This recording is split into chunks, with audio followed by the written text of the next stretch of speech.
All right. Last time we were sort of talking security. Today we're talking security.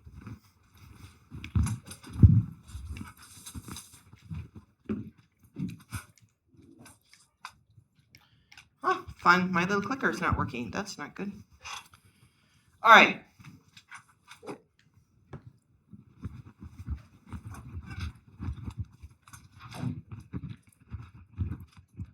On networks, we are broadly considering 4, 5-ish type threats. The fifth one's kind of a sub-bullet of one of them. So we're worried about inception, modification, fabrication, and interruption. One of the things I have cut out this year from this class is something called STRIDE. If you want to look that up, you can. I've been hammering a lot more on confidentiality, integrity, and availability, but there's a whole lot of people who, at a theory level, have tried to break down what does it mean for something to be insecure. And confidentiality, integrity, and availability, these are things we want. They're good things. But a lot of the other definitions look at different ways to think about bad things, which is what we're looking at here. These are 4 different ways an attacker could damage network traffic. And most network damage falls under one of these categories. And they do kind of line up with CIA a bit, right? So interruption, this is unauthorized viewing, which is obviously confidentiality. We also have inference. So maybe I can't see it, but I can guess it. Modification, so changing stuff. Fabrication, totally making stuff up. And interruption, which is availability. Interruption could be straight prevention, or it could be delay. Interception, so reading of traffic. This is a classic man-in-the-middle attack. But on a network, it requires direct access. So whenever we look at a network, there's a line between our source and our destination, and it takes some route. You have to be on the route. You can't magically go and access something you have no access to. So the only way to do interception is to get on the route. That means that you could be inside the device itself, then you're on the route. You could be on a physical cable. You can go take a nice backhoe and just cut through some wires. I've seen several Hollywood movies on this.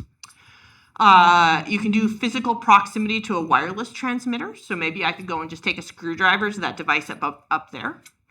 Maybe I need to just convince the sender to send me the traffic, right? So I can go move myself to the route, or I can move the route to me.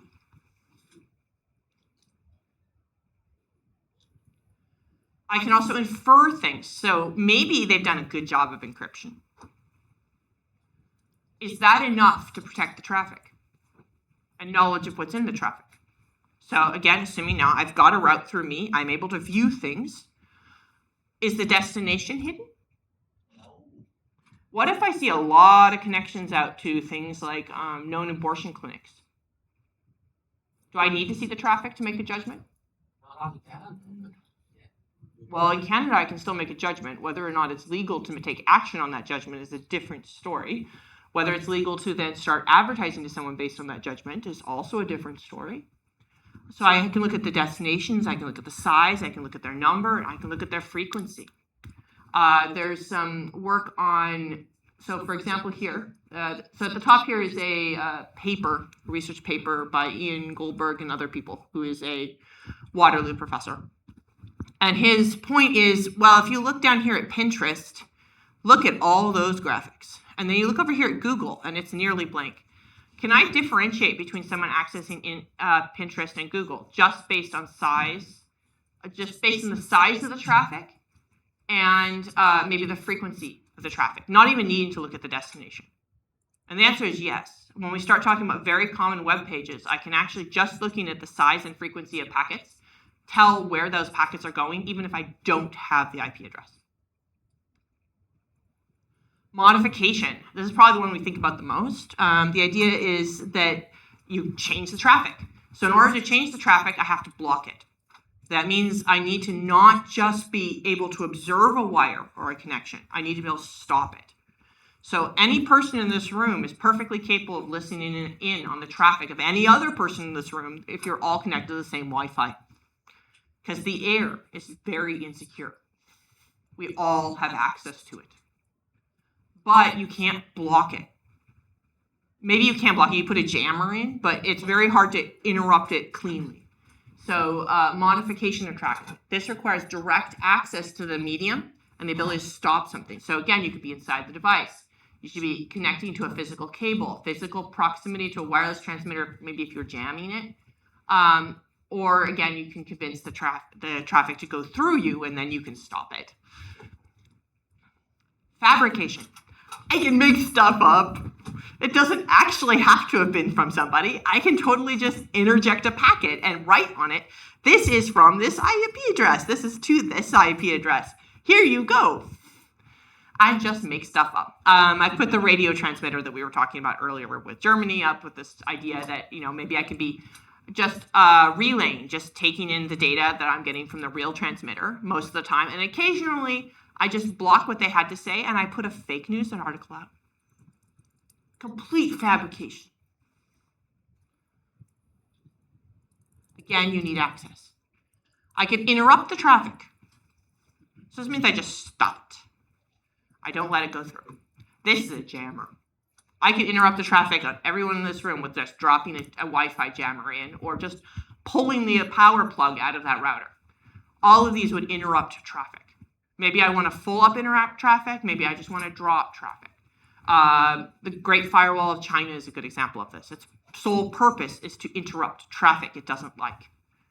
So when I say interrupt, I do not always mean like with a sledgehammer where you're just stopping everything. I sometimes also mean a situation where you're removing specific things. This one, you'll notice that I have added to the end here that this idea of overloading the server.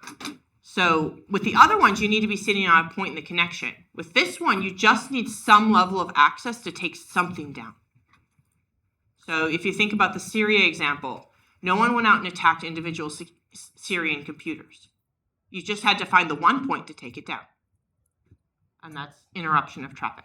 The most common way to do this is via something called DNS. I haven't covered DNS yet, but basically if you want to change from an IP address or a name like Vanier.com, a web address, to an IP address, you have to contact a DNS server. The easiest way to take down a website is to go take down the DNS server or lie to the DNS server. So you go, yes, I'm totally the owner of Vanier.com, or I'm totally the owner of NewYorkTimes.com. Please change my IP address to insert alternative IP address. Boom, all traffic goes down to that site without ever being on the route.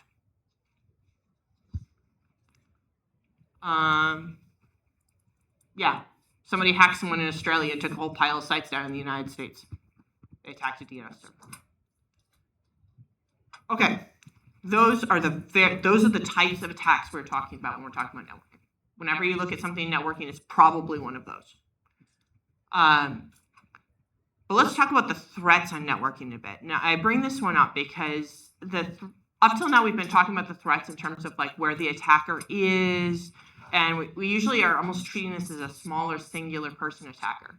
When we talk about networks, we're talking big scale here. And one of the big ones we always want to talk about is what you are trying to defend yourself against. I hear people say all the time, security, I just want security. Like, great, what security do you want? Who from? Who is the threat you're going to defend yourself? Are you willing to invest the money necessarily to defend yourself against the US government? Or are you just trying to defend yourself against random bored people? Like, where are you sitting? A system which is unsurprising can never be wrong, or a system which is unspecified can never be wrong. If you don't tell me what you're trying to defend yourself against, then how do we know if we've ever been successful?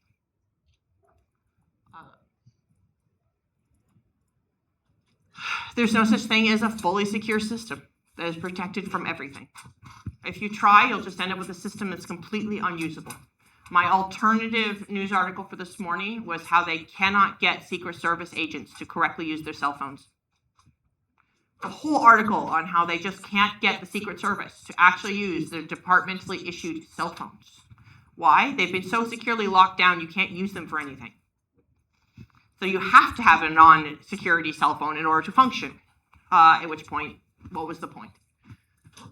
These are all different types of attacks. Maybe you're trying to defend yourself against a local in-home attacker, a spouse, a child, a visitor. a remote attacker, an advertiser, a curious system administrator, a government level attacker with the ability to order companies to do what they want. All right, so there's a whole bunch of autonomous systems out on the internet. How many of them do we need to trust? Okay, I don't care what your actual answer is, but I'm just going to name some countries, and some of them are running ASs, and I want you to think about whether you trust them. China, Iran, the United States, Canada, which else can I pick on? Syria. Syria clearly has some. Ecuador. Just throwing random one in. Mexico has several. Do you trust them to look at your traffic? This university is running one. It doesn't take much to run one. So when you look at the network, you go, okay, what percentage of this network do I need to trust? Because my traffic's going to go across them. And this changes a bit depending on how you're thinking about it. So maybe you assume that most of the network's good, but we have one bad actor. All right, that controls a whole bunch of different decisions I'm making. My clicker is really not with it today. Do you need a mouse? I don't know what's going on. Maybe it's... Anyway. Maybe you have a whole set. Usually it turns out that I have not put this somewhere where I can see. I see there, now it's working. Maybe you need about half of them to be honest. Maybe you need almost none of them to be honest. So kind of think about this. So I remember last year someone was parallel taking the networking class, and he's like, well, the networking professor said there's this total bit you can put in there that says don't route my traffic through China. And I'm like, great, is that actually security? And the answer is it's part of the Swiss cheese model. It's one layer. But it depends on whether or not the person who gets your traffic is a red or a purple thing on this graph. If they're red, they're just ignoring it. If they're purple, it's good. A bit like that is wonderful in this situation. It will avoid the red network beautifully. So maybe, no.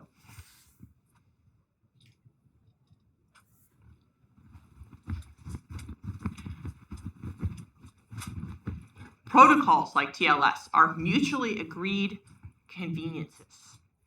There is no protocol police out there that will stop you from being able to use the internet if you stop using the protocol correctly.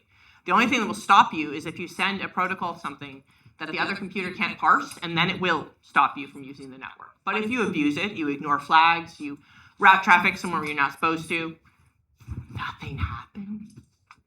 So, for example, for 2 hours, a large chunk of the European mobile traffic was rerouted through China, and that was not the first time. What happened? China just advertised some really short BGP routes. What happened? All the traffic went to the short BGP routes. What did I talk about a moment ago when we're talking about different types of threats? One of your solutions, you can either be on the route or you can move the route to where you are. This is always a debate whenever this happens. Either they really don't hire good admins in this particular Chinese telecom, or they are rerouting traffic. And we have never quite decided which one it is. But given that statement, keep in mind that you don't know your path. You don't know if you're looking at this situation. You don't know if you're going to be routed over something.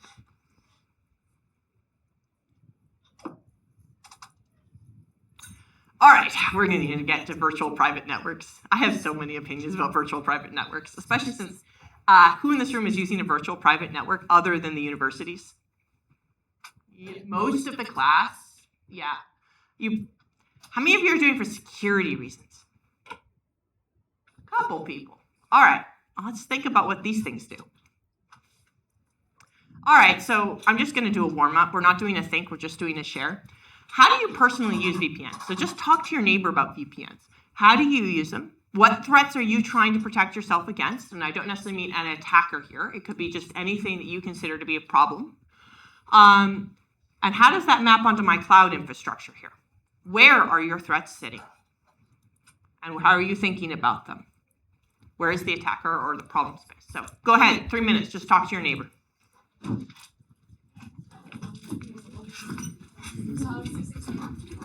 Availability.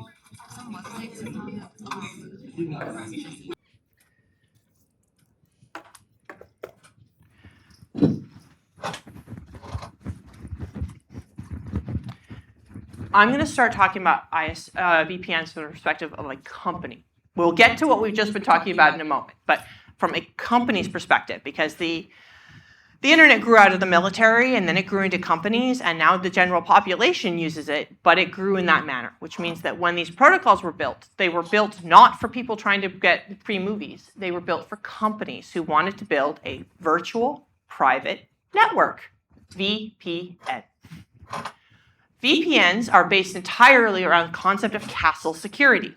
There's the outside, which is all scary, and the inside, which has been vetted. And no one is allowed into the inside without getting vetted. Vetted can mean a lot of things. Like if you actually try to take your computer and plug it into a network jack around here, it doesn't work. They will only let things on their local network jacks if they have seen you and they've verified it and they've tied it to a particular identity. Castle security. There's an inside and there is an outside. And the inside is only accessible by people who have been authenticated. And the outside has dragons in it. Just that basic concept. Keep that in mind as I kind of step through, because I'm about to leave security behind. This is done for a security reason, but 90% of this is done for a usability reason. So we're going to talk about what a VPN is meant to do. Let's say I'm a company. I have built my whole network around castle security. There's an inside and an outside. And so most of my services, simply say, aren't visible to the open internet at all. And I don't want them visible to the open internet because I only want people who are authorized to see them. And I really don't want random people on the internet attacking them. And if they don't have an exposed port, if they don't have an exposed IP address, there's nothing to attack. And so the best security strategy is to take your internal resources and not make them visible to the internet. Okay, brilliant initial security strategy. This all breaks down when your CEO gets on an airplane and decides to go somewhere physically that is not inside your network. And then calls you up and says, I can't get my email. And now your whole castle security crumbles because your CEO demands their email now. So how do I fix this? Well, instead of having a physical-based network with wires and cables, what if I created a virtual network? A logical one.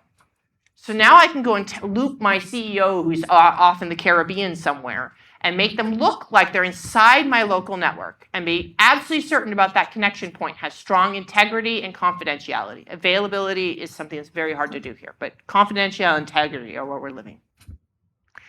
So the idea of the VPN is to do that, to make it possible for a traveling employee to look like they are sitting inside the local network. And do that in a way that is as strong as if they were here. So what it does is it, first your computer installs an application, a VPN client. Then the VPN, okay, I'm talking about defaults here. You can redesign VPNs in so many ways. By default, a VPN client will usually take all traffic on the computer, not a random program, all traffic. And bit of traffic starts at, say, the web browser. It goes down through the OSI network stack. It gets grabbed by the VPN client. The VPN client then encrypts it, changes its address, drops it back on the network. It travels across the dangerous internet all the way to the VPN server. The VPN server decrypts it and drops it on its network. And I'll show you some graphics of that. Let's do the graphics. So you're used to this diagram. You've seen it from me several times now. So we have a home PC here because this person's working from home. And they want to talk to the VPN server, or the HR server, which is inside the local network. They have turned on their VPN.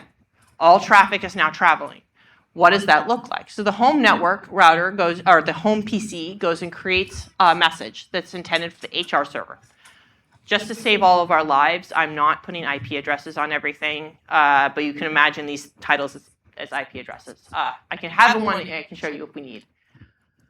That message starts traveling down the OSI network stack. The VPN client snatches it, takes it off the stack, encrypts it as part of that, and also changes its destination. Notice the encryption here is both of the message and of the address.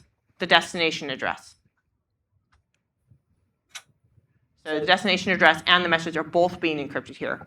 And the source now, the destination now becomes the VPN server over here. Now we know from natting that the VPN server is actually externally visible. That means that this router down here, I do not know what's going on with my mouse today. All right, this router down here, it's going to go and take in a bit of that data, that message that comes to it. It's going to do the natting on it just fine, and it's going to send it to the VPN server because the VPN server is externally visible and has to be externally visible. These things get attacked a lot. Goodness. Okay, maybe it needs to be charged. There it goes. Mouse. So it's going to travel across the internet. Now it's encrypted because we encrypted it. So even if that was a really stupid program that just sent it and tried to send it unencrypted, it's still encrypted. This means that every single thing that leaves that computer is going to follow this route, irregardless of where its actual destination is. And every single thing that crosses that computer will be encrypted on this purple line. Once it gets to the server goes and it strips the encryption off. Bye-bye encryption. And it changes the address. It takes that address that was in the inside message and now pulls it out and makes it part of the normal packet address. And then drops it on the local network. It just goes plop. And it changes the source address to itself. So now it happily travels to the HR server. The HR server generates a response, and it sends that message to the VPN server because the VPN server listed itself as the source. It says VPN server IP address. That's the source. So when the HR server responds, it sends the message to the VPN server. VPN server does the whole thing in result. Burst. It just takes this message, wraps it up in a nice encryption ball, changes the destination address to the home PC, and then drops it back on the internet. It now travels out across just like it would normally. Again, now that purple line, everything on that purple line has been properly encrypted. We still know the source and destination. They're the VPN server and technically the home network router, but we're not going there. And the result looks like this. Because every single thing on the computer is being encrypted this way, from the computer's perspective, we have created a virtual private network. A network that is behaving as if this home PC had been literally just jacked in via a network cable or was connected to a Wi-Fi router here. Okay, is everyone still kind of with me? This requires a defined VPN server within the castle. Every single VPN that you've ever worked with has a VPN server. Often it has more than one, and we can get very complicated in that regard, but there is no such thing as a client without a server. The only thing that's like that at all is maybe peer-to-peer level ones. So you'll sometimes see peer-to-peer level VPNs where they're treating clients also as servers. But all VPN clients have servers. They must. And the result here is now my CEO can be off on some tropical island, and I can make certain that he doesn't do anything stupid in terms of sending traffic somewhere that's unencrypted, and that he doesn't connect into something, or he doesn't go visit a concerning web page and have the local people know that he visited it. Because keep in mind, destinations on packets are fully visible, but destinations on these packets are not. Why? Because every packet has the same destination, this local network. Okay. This model is based entirely around the concept that the things you want to access are inside this network. It's a virtual private network intended to allow remote employees to be able to go and access things inside the network, the local network. So it actually is not trying to assist anyone with accessing the open internet.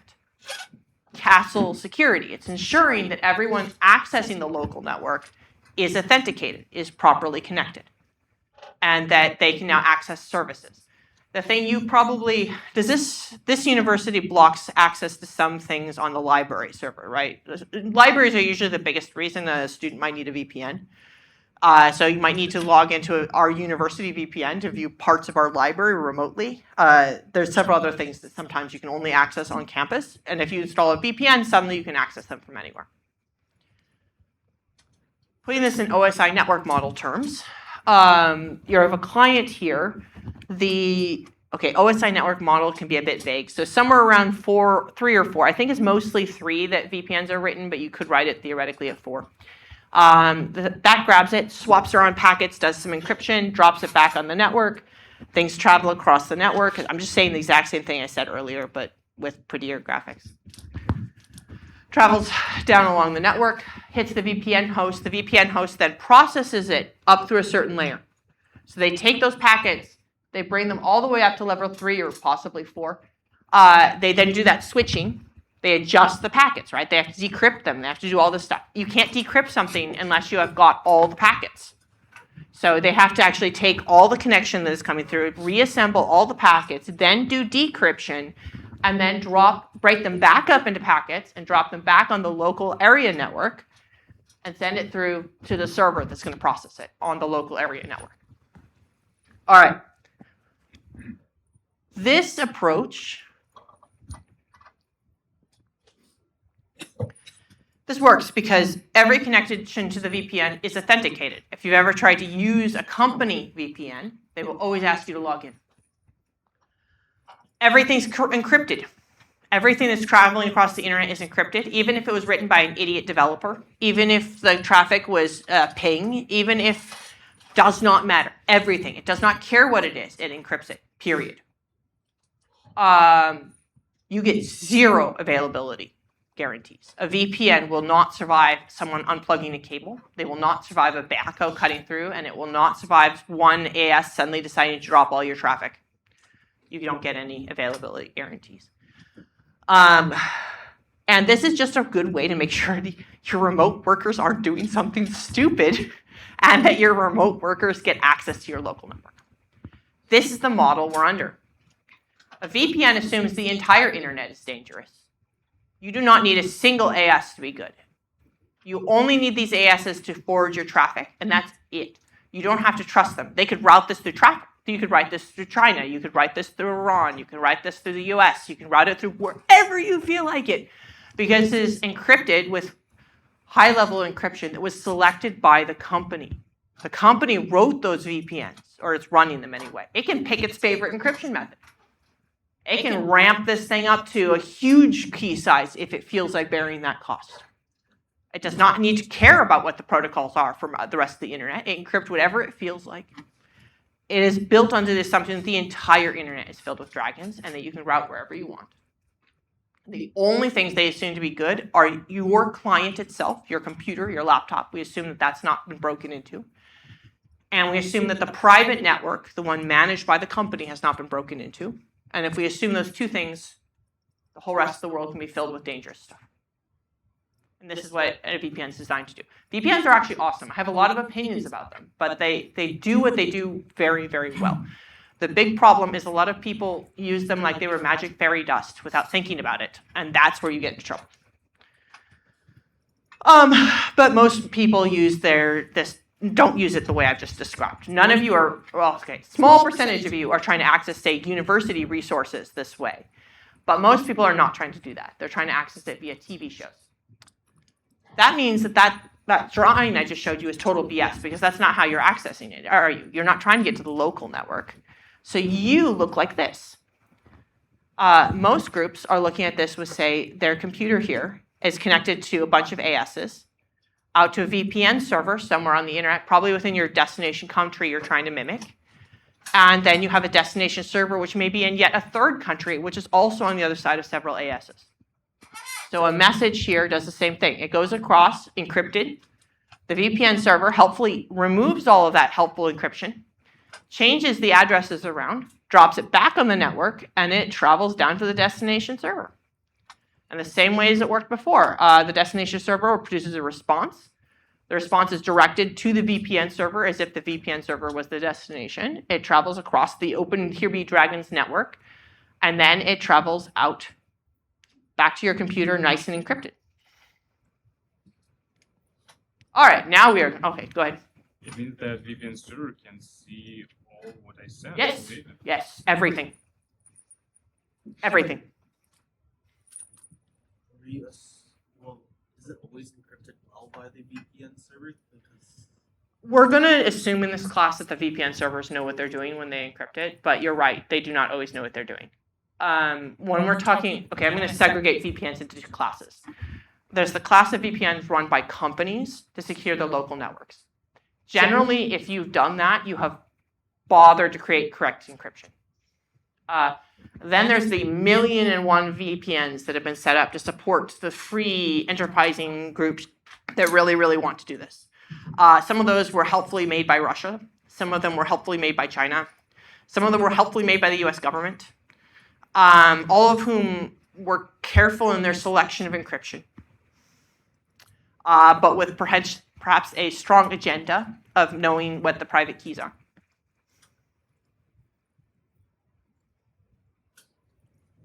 All right. So in this case, like if your VPN server knows kind of everything you said, will VPN server be kind of like a man-in-the-middle attack where they can? Oh yeah. No, VPN servers can totally man the middle attack. Keep in mind, the original design assumes that the admin of the company is a total nice person. Or maybe I can invert that. The company has control over company resources. I haven't dug into Canada case law. US case law is very strong on this. There was an incident at Microsoft where long ago, before encryption was normal, they saw a lot of encryption traffic going across their network headed out, and they were bored and they had a lot of servers, so they broke it. And they found someone who was taking trade secrets, basically, and sending them out over the network, and they sued him. And he said, I had a right to privacy because it was encrypted. I had clearly done something to protect myself. And Microsoft said, you were doing this on a company computer across a company network on company time.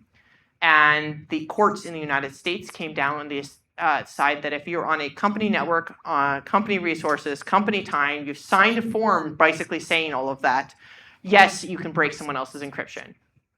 And so a VPN, they don't really care that it's a man in the middle because you're on a company laptop, logged in with a company system, on a company, sending it to a company network under the original model.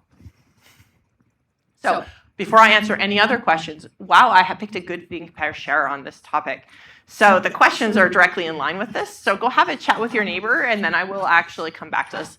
But under this kind of idea of like, I want to change my IP, I want to look at maybe a video out there in the internet or something else, what protections am I getting from VPNs, and what limitations are there to those protections? I asked ChatGPT what people want to use VPNs for, and that's where this list came from. But you're welcome to talk about any other usage you would like. But think about, do I get anonymity? Do I get protection from hackers? Do I stop website tracking? And do I get protection from free public Wi-Fi? So actually, it's a think, pair, share.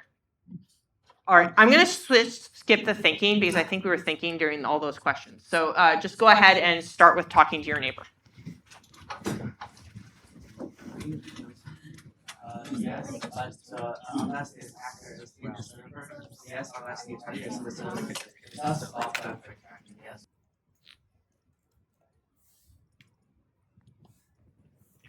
As was pointed out earlier,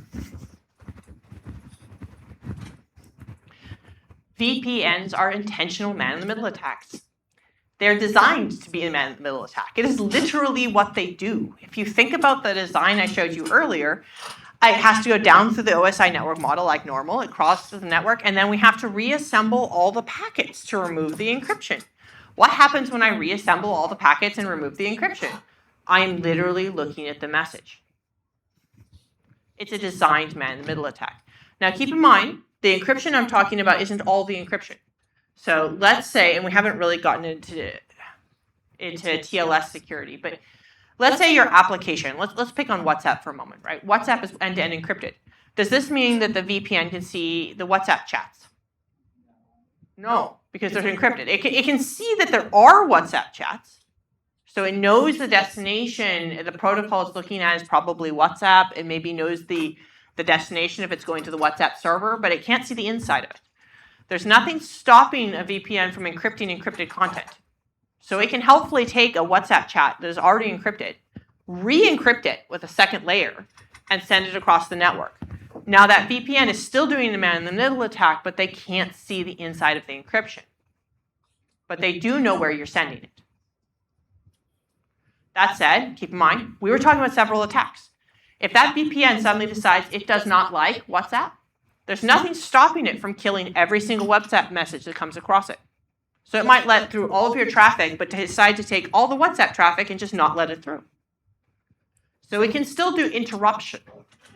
And it can do surgical or specific interruption just fine, based on destination address. But it can't usually break good encryption that has already been applied.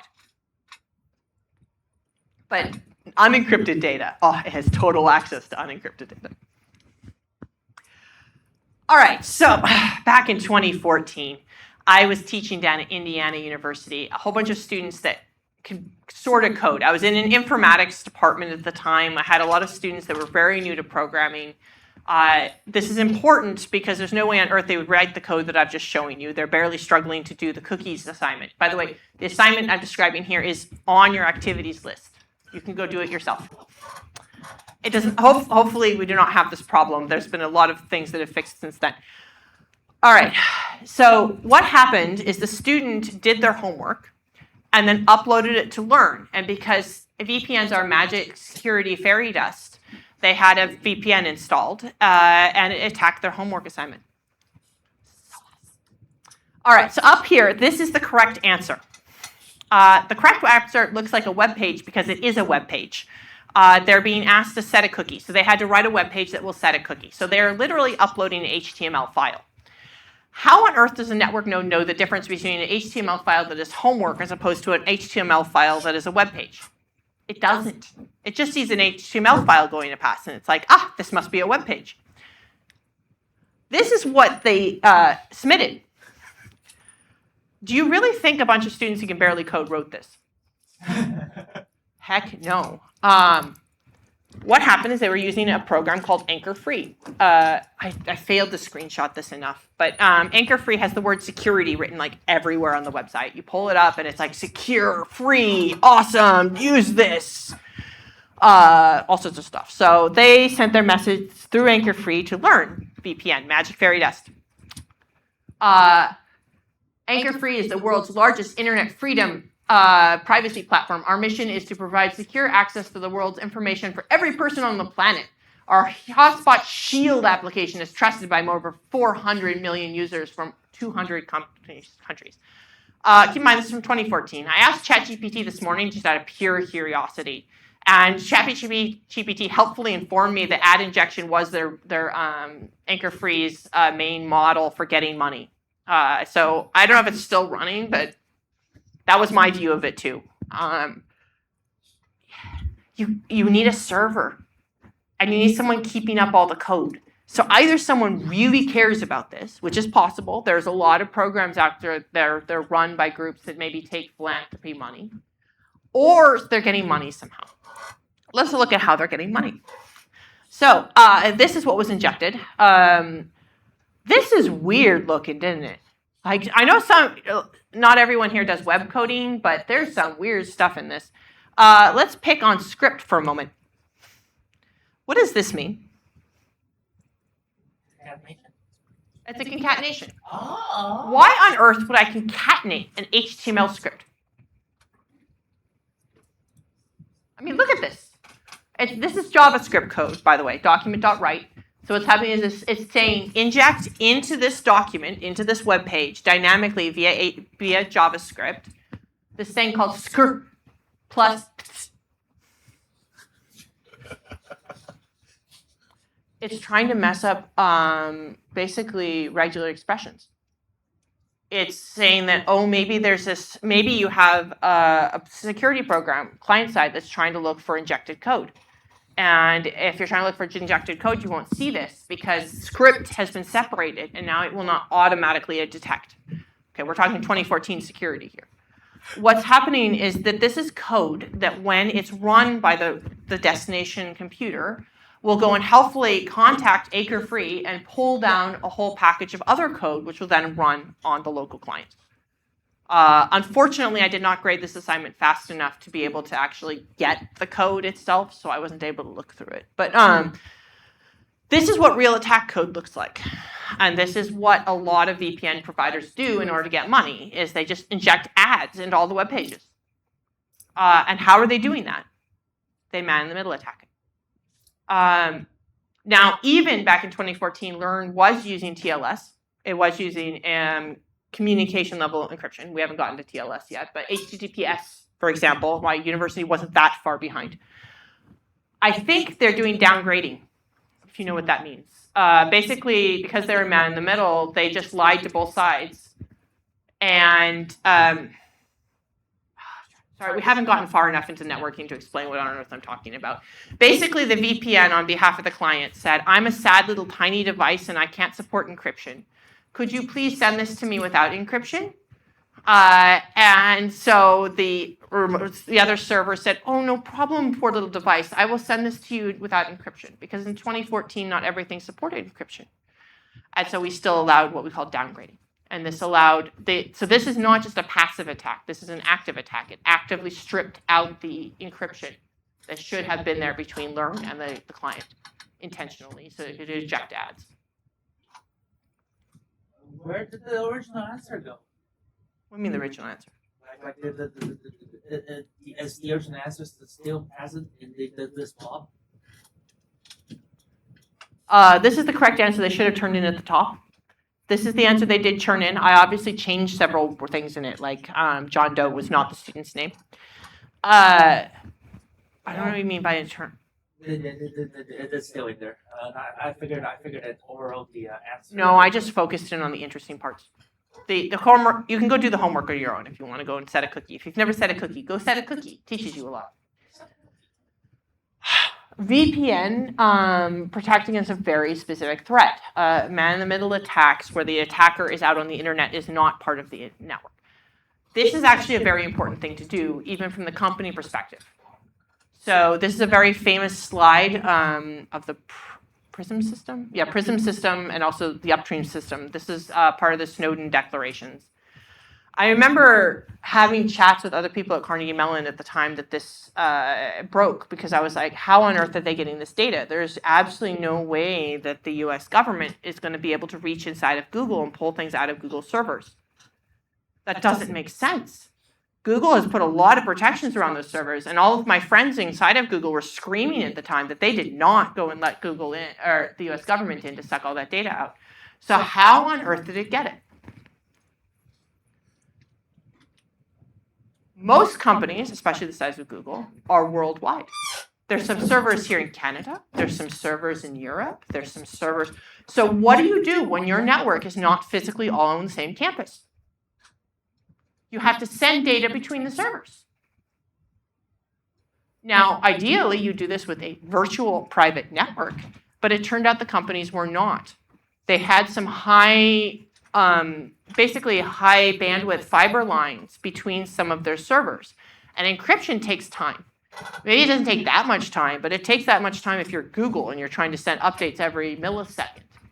And so the companies were sending unencrypted data between their private networks using basically fiber lines. And the US government has a lot of access to back those. And they just dug down and tapped it.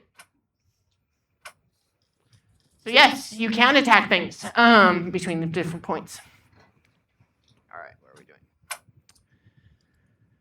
All right, hopefully I've made these points by now. VPNs are awesome technology. They work really, really well. They are not fairy dust. And when you install a VPN on your system, you are injecting a man in the middle. And so you have better trust your man in the middle. All right, I only have about 14 minutes. I'm going to attempt Tor. We may have to pause in the middle of this, though, and then do the next part. So one of the big problems of VPNs that have been brought up a couple times is that, well, okay, they're a man-in-the-middle attack, but they're also the singular point that knows who you are. The government can just say, now record all connections going across this VPN. The UK government did this years ago. The Canadian government is doing this now. And now it's not possible to hide your location from the government. And that can be very problematic depending on your situation. So how do we fix that? One of the ways we fix that is something called onion routing. also known as Tor. Onion routing is the protocol. Tor is the program you've probably heard of.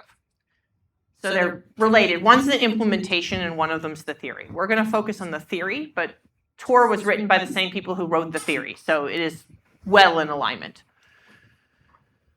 Onion routing assumes something like this. The internet is made up of a whole mix of different things. It has a whole bunch of ASs out there, and it has what we call onion nodes, or Tor nodes. It assumes that everyone that's not a Tor node is evil and problematic, and we just don't care about them. And then the onion nodes, we need a certain percentage of those to be acceptable, but we do not need it to be all of them. But we can't function with them all being problematic. So if every onion node out there was problematic, we'd be in trouble.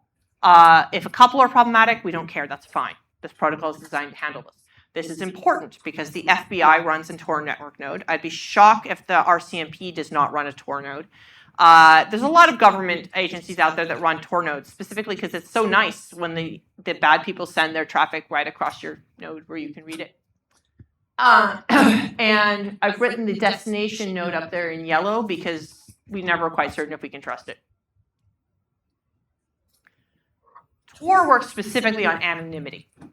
So it cares less about the encryption properties we get out of VPNs. It will give them to you, but that's not its focus. Its focus is on anonymity, about snapping the connection between you and your IP address. We're going to hide the IP address. That is our primary goal here. The user wants to access parts of the internet without being tracked by things like governments, the destination server, or what we call the first hop router, so the first one you're connected to. And avoiding being tracked, because I talked at the beginning of definitions. Tracked in this case means the ability to link the original user's IP address, the IP address that shows up on your laptop, should not be associated with the traffic. So we should not be able to take packets and say this packet belongs to this IP address. That is what we mean by anonymity. We also hope that the user's identity cannot be associated with their traffic, but that all falls to pieces if the user does something stupid like log into Facebook. So here we're focused very much on the disassociation of the IP address. VPN solve some of this, but not all of it, and we've kind of talked about this already. So the goal of onion routing is you allow users to access the internet such that their identity and traffic are not linked, and the server knows where it got traffic and where it sends traffic, but it doesn't know the whole path. So the idea here is that a client device connects to an entry node. Sorry, I have to charge this maybe. And then it routes through. So it goes from like node A, I don't know why it goes to node C first, but node C, node F, node D, node B, relay server, exit node, and then out to the destination. All of the arrows except this last one are encrypted. The same way we do with a VPN. I mean, anything could have been encrypted, but we're guaranteed that anything except for this last line is actually encrypted. Basically now, instead of having one VPN server, we've got 6. And the idea is that each of these servers know where they got the traffic and where they're sending the traffic, but they don't know the origin point and they don't know the destination point. The only one that knows the destination is the exit server. And the only one that knows the source is the entry server, node A.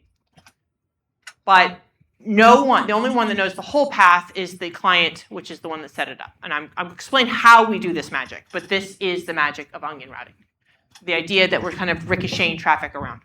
And the client and destination, or just the client? Just the client knows the whole path. The destination does not know the whole path. And so I'm gonna pull destination apart into 2 groups. There's the exit server, which is the last server that's part of the onion network. And then there's the destination server. The destination server only knows about the exit node. The exit node knows about the node that sent it to the exit node, and it knows about the destination, but it does not know where the client is. Yeah,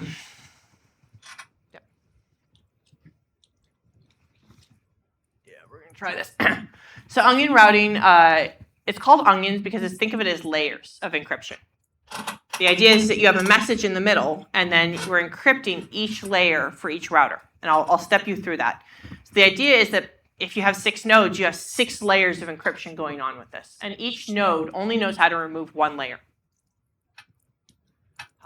It's often graphically shown like this. So what we're going to do is the client has a list of all possible nodes out there. There's a global list of all Onion routers. You can just pull it down. It's public knowledge. And each one of those has a public key associated with it as part of that list. So again, you can pull that list down. So you have the public keys, and you have the addresses of every single one of these. So the client picks a route, their favorite route. It could be 1 long, it could be 12 long. You can pick your favorite. The client does this. And it sends an initiation request to each node and creates a new session symmetric key. Why a symmetric key is needed will not be revealed until the end of this, because that's when it will make sense. But it's using the public-private key infrastructure to then construct a symmetric key.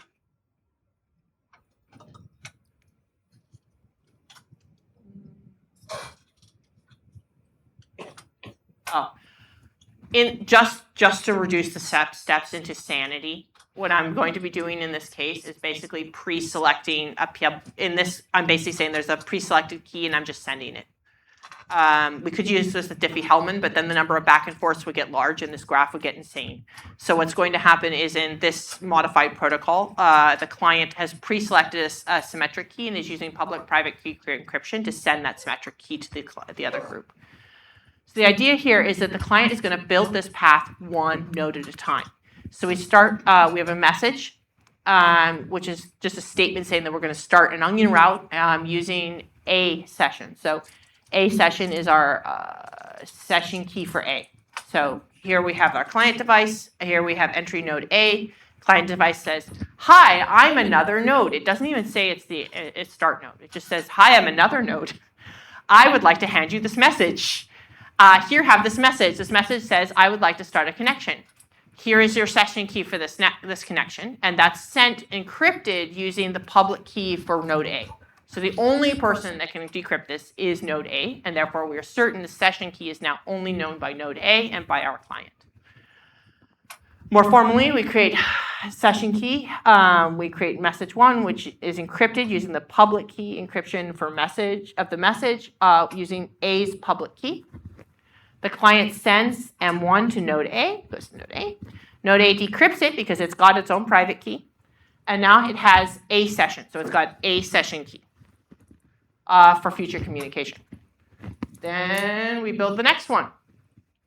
So now to create a node session to B, we have to go through A. So A, we say we want to start an Onion route using B session. We encrypt this with the public key. We use public key encryption of M using B public key. So we take B's public key and we encrypt this message that contains B's session key. Then we symmetrically encrypt.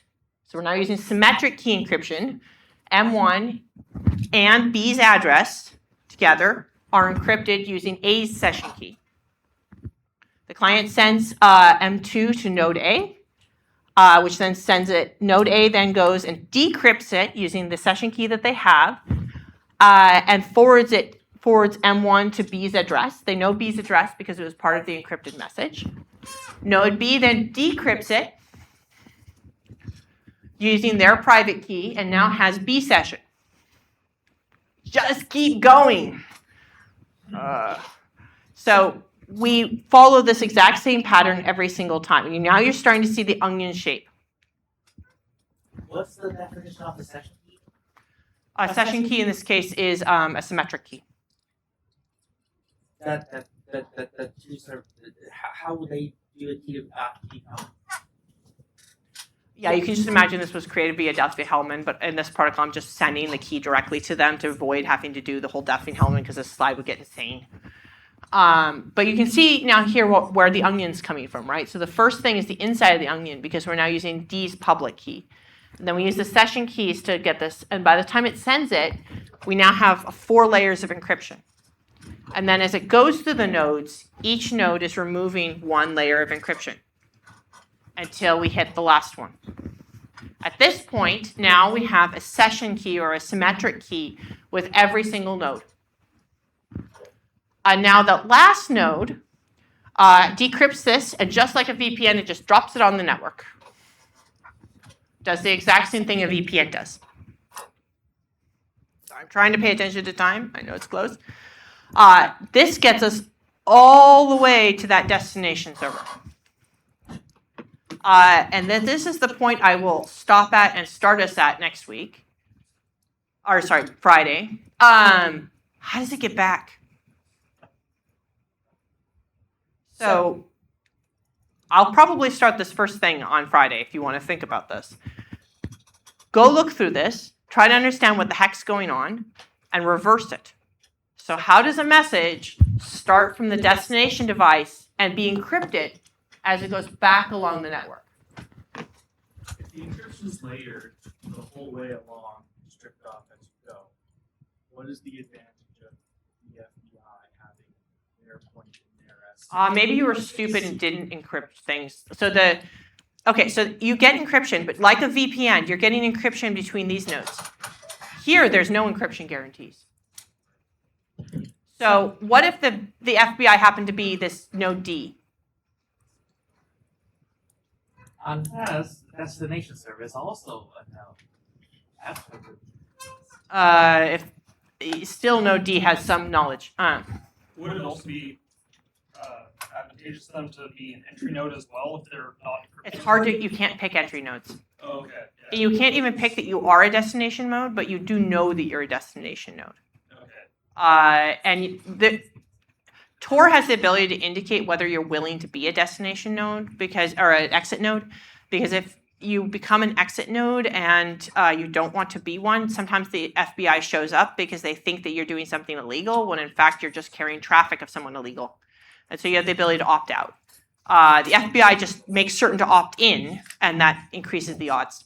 All right. No, I still have another minute, so I can answer another question if we have it. But as kind of a take-home, think about, because I think the next slide is hidden, if I remember correctly.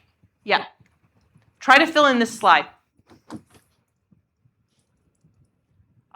Do not do that now. We're at the end of class, but we're going to start with this at the beginning of next class. So if you want to kind of think about and make sure you understand it, try to fill in this slide. In fact, I may go and just put this in on the quiz so you can check if you get it figured out. All right, thank you very much. I will see you on Friday, and your grades will hopefully come out by tomorrow for the midterm. See you on Friday.